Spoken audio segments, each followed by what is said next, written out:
রবিবার দুপুর মানেই কিন্তু আলু দিয়ে মাংসের তরকারি আর ভাত। তাই প্রথমে নুন হলুদ দিয়ে আলুগুলো ভেজে রেখে কড়াই তেল গরম করে এলাচ লবঙ্গ দারচিনি তেজপাতা দিয়ে একে একে পেঁয়াজ কাঁচা লঙ্কা টমেটো মশলা ধোয়া জল আদা রসুনের পেস্ট দিয়ে ভালো করে কষিয়ে নিতে হবে। তারপর মশলা থেকে তেল ছাড়লে মাংসগুলো দিয়ে আরও একবার কষিয়ে আগে থেকে ভেজে রাখা আলুগুলোকে দিয়ে ভালো করে কষিয়ে নিয়ে তারপর নুন দিয়ে ভালো করে কষাতে হবে। মাংস ও আলু ভালো করে বেশ কিছুক্ষণ কষানো হয়ে গেলে জল দিয়ে উপর থেকে ধনেপাতা গার্নিশিং করে কিছুক্ষণ চাপা দিয়ে রাখুন।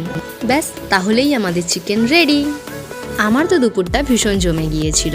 আর আপনাদের ভিডিওটা কেমন লাগলো অবশ্যই বলবেন। আর চ্যানেলে নতুন হয়ে থাকলে চ্যানেলটিকে সাবস্ক্রাইব করে দেবেন। মাংসটা কিন্তু ভীষণ ভালো সেদ্ধ হয়েছিল, আমার তো ভীষণ ভালো লেগেছিল খেতে। Thank you.